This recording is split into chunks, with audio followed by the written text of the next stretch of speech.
15 Hook. In the dead silence of the night, what started as a simple exploration turned into pure terror, because deep in the darkness, they didn't just find a hidden passage. They found something that was never meant to be discovered. Part 1. The night was colder than expected, the kind of cold that seeps through layers of clothing and settles into your bones. The sky above was pitch black, starless, as if even the heavens had turned away from what lay beneath our feet.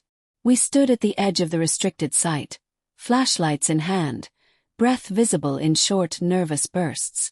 What was supposed to be a routine exploration, documenting a forgotten structure mentioned in half-burned records, already felt wrong.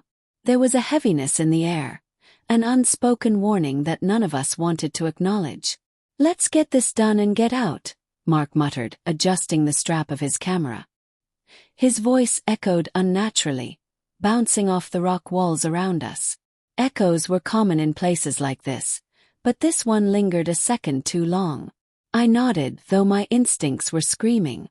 I'd been on dozens of explorations like this. Abandoned tunnels, collapsed buildings, forgotten bunkers, but something about this place felt different. Older, angry, as if the darkness itself was alive and watching. We moved forward, our boots crunching softly against gravel and dust. The entrance was narrow, half hidden behind overgrown vines and loose stone, clearly untouched for decades. Or so we thought. As my flashlight swept across the ground, I noticed footprints, faint but unmistakably human. "Guys," I whispered, pointing them out. Sarah crouched down, her gloved fingers hovering inches above the marks. "These aren't old," she said quietly. "They're fresh." That single word sent a chill through us all. Fresh meant someone had been here recently. And no one was supposed to be here at all. We exchanged uneasy glances but pressed on. Turning back felt impossible now, like the decision had already been made the moment we arrived. The passage sloped downward, the air growing colder and damper with each step. The walls were rough stone, carved by hand long before modern tools existed. Occasionally we passed rusted metal brackets, remnants of old lanterns or support beams, their purpose long forgotten. The deeper we went, the quieter it became. No wind, no distant wildlife. Just the sound of our breathing and the soft hum of our equipment. My flashlight flickered once, then steadied. I told myself it was just the batteries, but my grip tightened anyway. After what felt like an hour, we reached a dead end, or so it appeared. A solid stone wall blocked our path, darker than the rest, its surface smoother, almost polished. Strange markings were etched into it, shallow grooves forming symbols none of us recognized. "These aren't decorative," Sarah said, standing close, her voice barely above a whisper. "They look like warnings." Mark raised his camera, snapping photos. "Or records. People used symbols like this to mark events." Burials. The word burials hung in the air, heavy and unwelcome. As we examined the wall, I noticed something else. Thin gaps along the edges, barely visible unless you knew where to look. I ran my fingers along the stone and felt it shift, just slightly. "This isn't a wall," I said. "It's a door." For a moment no one spoke. Then Mark laughed nervously. "You're kidding." I pushed again, harder this time. The stone groaned, a deep, grinding sound echoing through the tunnel like a wounded animal. Dust rained down as the slab slowly moved inward, revealing a narrow opening beyond. A rush of stale air poured out, carrying a smell that made my stomach turn, rot mixed with something metallic like old blood. "Maybe we shouldn't," Sarah started, but it was too late. We stepped through. The chamber beyond was larger than expected, the ceiling lost in darkness. Our flashlights swept across the space, illuminating scattered objects on the ground. Broken tools, torn fabric, what looked like old backpacks. This wasn't ancient history. This was recent. "Why would someone come down here?" Mark asked, his voice trembling now. Before anyone could answer, my light caught something on the far wall. Froze. There were handprints, dozens of them, pressed into the stone, dark and smeared, overlapping as if made in panic. Some were small, too small. Sarah covered her mouth. Oh my God! I felt my pulse pounding in my ears. These weren't markings of worship or ritual. They were desperate, human. As we moved further in, the floor dipped suddenly, revealing a shallow pit. At the bottom lay a pile of bones, some old, yellowed with time, others disturbingly clean. Mixed together. Indistinguishable. Mark lowered his camera. "We need to leave," he said. "Now." And then we heard it. Sound from behind us. Soft at first. Scrape. Like stone against stone.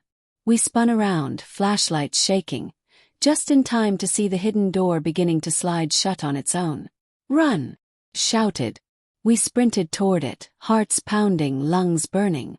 I reached the doorway just as it narrowed, throwing my shoulder against the stone. Pain exploded through my arm, but I pushed harder, screaming with effort. Sarah joined me, then Mark, our combined force stopping the door inches from sealing completely. For a moment, everything was silent. Then, from deep within the darkness of the chamber, something moved. Not footsteps, not breathing. A slow, deliberate presence advancing toward us. And in that moment, trapped between a closing door and an unseen horror, we realized the truth. We weren't explorers anymore. We were trespassers. Part 2. The stone door resisted us like it was alive, grinding against our shoulders as if the passage itself was trying to swallow us whole. My muscles burned, my breath came in sharp gasps, and for a terrifying second, I was certain we were about to lose. Then Mark wedged his boot into the gap, letting out a strained yell as the door shuddered and finally stopped moving. "Don't let go," he panted. "Whatever you do." The darkness behind us felt thicker now, heavier, like a living thing pressing forward. I didn't need to turn around to know something was there. Every instinct I had screamed it. The air had changed, warmer, damp, and filled with a faint sound that reminded me of breathing, slow and uneven. Sarah's flashlight trembled in her hand as she glanced over her shoulder. "Tell me you hear that too," she whispered. "I hear it," I said. I didn't want to, but I did. We strained against the door again, inch by inch, forcing it back open just enough to squeeze through. The stone scraped my jacket as I shoved myself into the narrow passage, heart hammering so hard it felt like it might burst. Sarah followed, then Mark, who yanked his foot free at the last second. The door slammed shut behind us with a deafening crash. We stood there in complete silence, stunned, gasping for air. Dust floated in the beam of our flashlights like tiny ghosts. My legs shook so badly I had to lean against the wall to stay upright. "What the hell was that?" Mark finally said. No one answered. None of us had a name for it. Giving it one would make it real, and I don't think any of us were ready for that. "We need to get out," Sarah said, her voice steadier than her eyes. "Right now." We turned back the way we'd come, but almost immediately realized something was wrong. The tunnel didn't look the same. The walls felt closer, the ceiling lower. Even the air seemed thicker, harder to breathe. "Did it always curve like this?" I asked. Mark frowned, checking his handheld map. "No. It was straight. Cold knot formed in my stomach." "Then why?" We reached a junction that none of us remembered seeing before. Two narrow passages branched off in opposite directions, both disappearing into darkness. "This wasn't here," Sarah said. Mark shook his head. "It couldn't just appear." But it had. Or we had missed it. Either explanation was bad. "Left or right?" he asked. I studied the ground, scanning for footprints. There were marks in both directions, overlapping and chaotic, like people had run back and forth in a panic. "Neither," I said quietly. "People got lost here." A low sound echoed through the tunnel behind us. Not loud, not aggressive, just enough to let us know it was still there. "Pick one," Sarah urged. Pointed left. We moved quickly, trying not to run, our footsteps echoing too loudly for comfort. The tunnel narrowed until our shoulders brushed the walls. The flashlight beams barely cut through the darkness ahead, and shadows stretched and twisted in unnatural ways. As we pushed forward, we began to notice more signs of human presence. Scratches in the stone at shoulder height. Torn pieces of clothing snagged on sharp rock. Something dark smeared along the wall that I refused to look at too closely. "These aren't old," Mark said again, his voice cracking. "They're recent." We came across a small alcove where someone had tried to make a camp. An empty water bottle. A dead flashlight. A notebook lying open on the ground. Sarah picked it up, her hands shaking. "There's writing." She read aloud, her voice barely steady. Day 3. "We can't find the way back. The tunnels keep changing. I hear them moving when the lights go out." I swallowed hard. "Them." She flipped the page. Day 5. "They don't like the light. But it doesn't stop them. It just slows them down." A sudden flicker ran through my flashlight, and my heart nearly stopped. I slapped it hard, willing it to stay on. "We need to keep moving," I said. "Now." The tunnel opened into another chamber. Smaller than the first but just as unsettling. Symbols covered the walls, carved deep this time, frantic and uneven. In the center of the room was a pile of stones stacked carefully, almost reverently. "What is this place?" Mark whispered. Before anyone could answer, we heard footsteps. Clear this time. Low. Heavy. They echoed from the tunnel behind us. Sarah's breathing turned ragged. It followed us. The light behind us dimmed as something large passed through it, blocking the glow for just a moment. Long enough. "Run," I said again, my voice breaking. We bolted for the far side of the chamber, panic overriding thought. The ground dropped suddenly, and I stumbled, barely catching myself before falling. As I scrambled back to my feet, I felt something brush past my leg. Cold, solid, wrong. I screamed. We burst into another passage, slamming into each other, hearts racing. The footsteps stopped behind us. The silence that followed was worse. In that silence, a new realization settled over me like ice. This place wasn't just hiding something. It was hunting us. Part 3. The silence stretched on, thick and suffocating, broken only by the sound of our breathing. My lungs burned, every inhale tasting of dust and decay. We stood pressed together in the narrow passage, flashlights raised, afraid to move and even more afraid not to. Whatever had followed us had stopped, but it hadn't left. "Why did it stop?" Mark whispered. I didn't answer because I already knew. Predators don't rush when they're certain their prey has nowhere to go. The tunnel ahead sloped downward again, tighter than before. The walls felt damp, almost slick, as if they were sweating. We moved slowly, carefully, every step deliberate. My flashlight beam caught something glistening on the ground. Bones. Not scattered like before, but arranged. Lined along the edges of the passage, forming a crude path forward. Sarah's voice shook. "This is intentional." "Yeah," I said. "Someone wanted us to see this."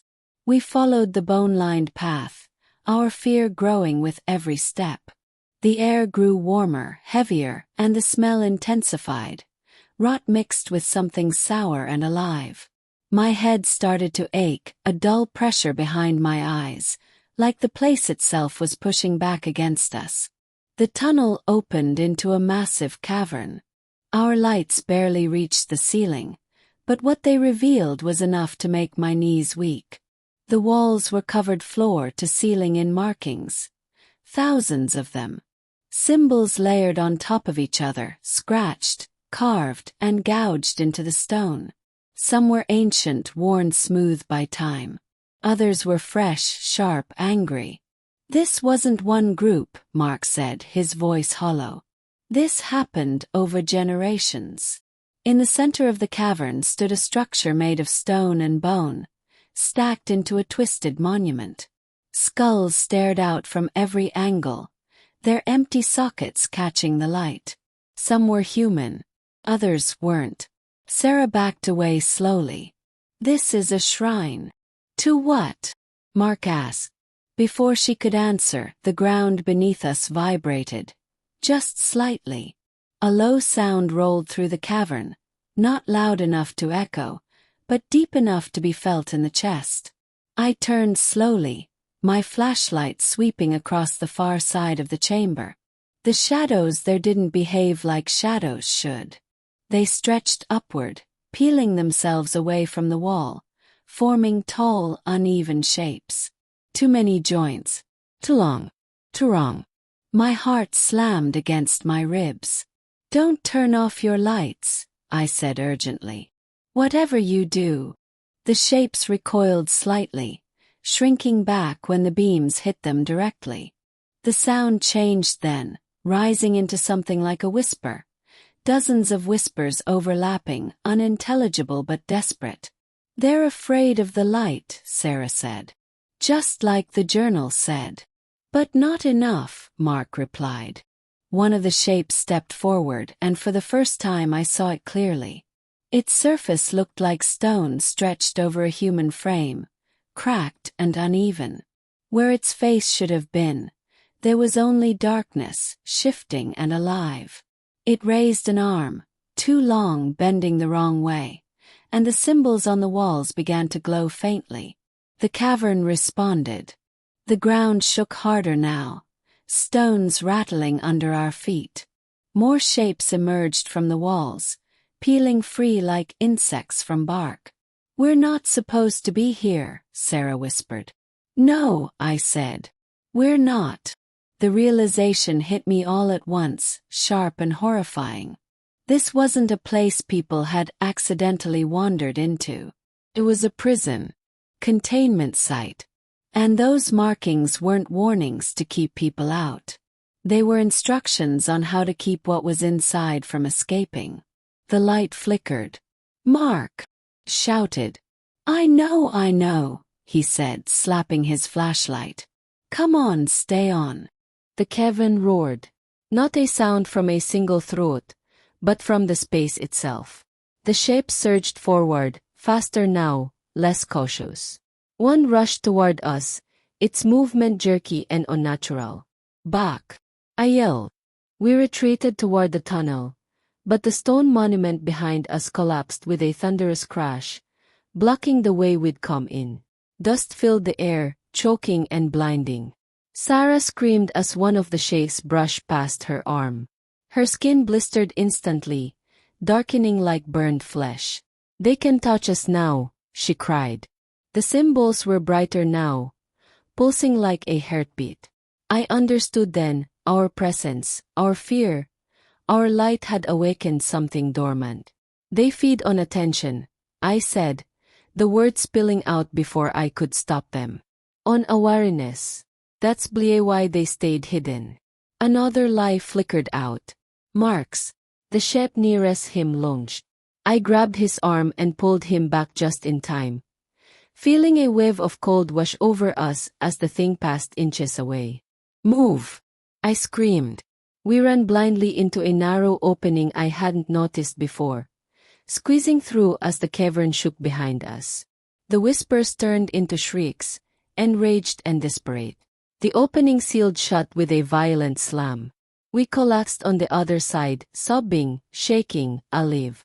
For now, as I lay there, staring at the ceiling, one thought echoed louder than the screams behind the stone. We had seen them, and now they knew us. Art apa. We lay there longer than we should have, sprawled across the cold stone floor, lungs screaming for air, minds struggling to catch up with what we had just escaped. My hands wouldn't stop shaking. Every time I closed my eyes, I saw those shapes peeling themselves out of the walls, felt that unnatural cold brushing past my skin. Sarah was the first to move. She sat up slowly, cradling her arm where the creature had touched her. The skin there was dark and blistered, veins standing out like black threads beneath the surface. "Does it hurt?" I asked. She shook her head, tears sliding silently down her cheeks. "No. That's what scares me." Mark leaned against the wall, his face pale, eyes unfocused. "That thing, it didn't move like it was alive." "No," I said quietly. "It moved like it was awake." The passage we'd escape into was different from the others. Smoother, straighter, almost deliberate. The walls were reinforced with old stonework, fitted together with an attention to detail that suggested purpose, not improvisation. Whoever built this place had known exactly what they were doing, and exactly what they were trying to keep contained. We forced ourselves back to our feet and moved on. Staying still felt dangerous, like inviting the darkness to notice us again. The tunnel sloped upward now, a small mercy that gave us hope we might be getting closer to the surface, or at least farther from that cavern. As we walked, we began to notice carvings along the walls. Not frantic like the symbols in the shrine, but orderly, methodical. Rows of markings, evenly spaced, repeating patterns that almost felt like language. Sarah traced one with her uninjured hand. "These are instructions," she said. "Not warnings. Procedures." "For what?" Mark asked. "For survival." The tunnel opened into a long chamber lined with stone pillars. Between them were metal brackets holding what looked like ancient lanterns. None of them worked, of course, but the design was unmistakable. This place had once been maintained, guarded. In the center of the chamber stood a massive stone table. On it lay rusted tools, bones carefully arranged, and something that made my stomach twist. A set of restraints bolted directly into the rock. Mark swallowed hard. "They kept people down here." "Not prisoners," Sarah said. "Caretakers." The word settled over us like a curse.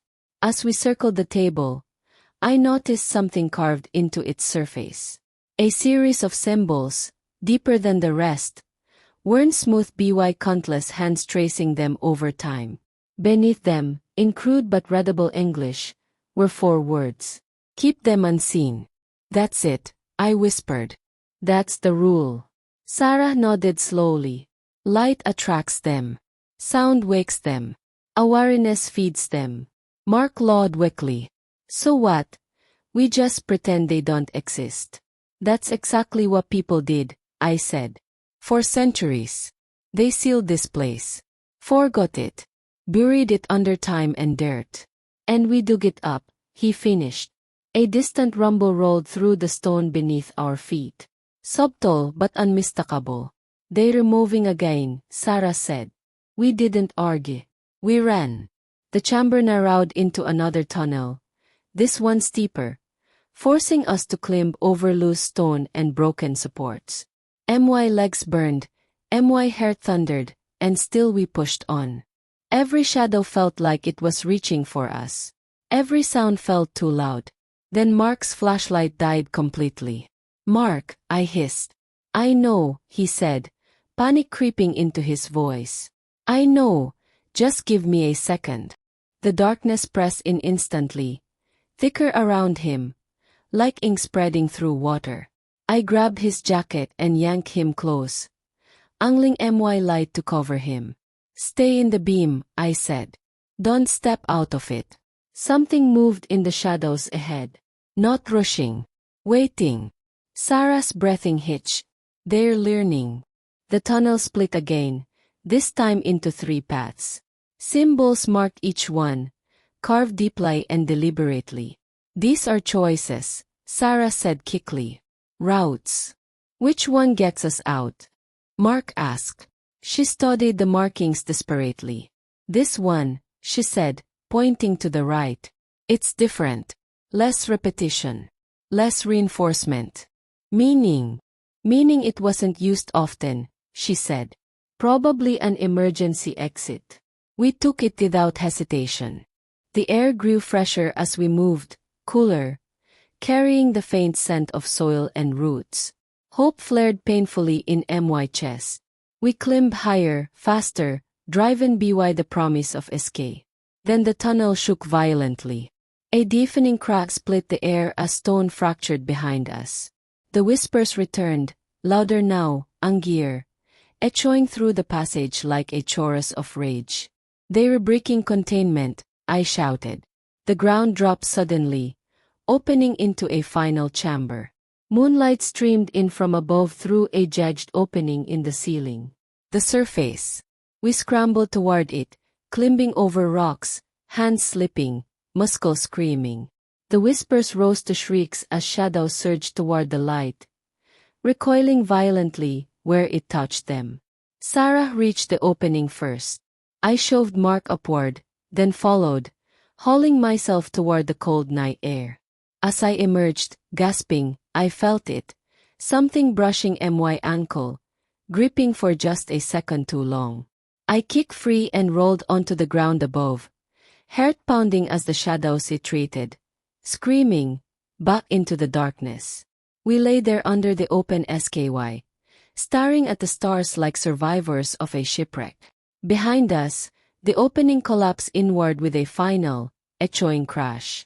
Silence returned. But as I stared at the ground where the tunnel had been, one terrible thought refused to leave my mind. We hadn't sealed it. We'd only escape it. Final part. We didn't speak for a long time. The night air felt unreal against my skin. Too clean, too open, like stepping into another world. I lay on my back, staring into another world. I lay on my back, staring at the stars, my chest rising and falling in shallow, shaky breaths. Every sound, the wind through the trees, a distant owl, even our own movements, made my muscles tense, waiting for the darkness to reach up and drag us back down. Mark finally broke the silence with a soft, almost hysterical laugh. "We made it," he said, like he was trying to convince himself. "We actually made it." Sarah didn't answer. She sat a few feet away, knees pulled to her chest, staring at her injured arm. The blisters had darkened further, the skin around them almost translucent, as if something beneath it was shifting slowly, patiently. "Sarah," I said carefully, "we need to get you to a hospital." She shook her head. "No," she whispered. "You don't understand. It's not a burn." I called over and looked more closely. The marks weren't random.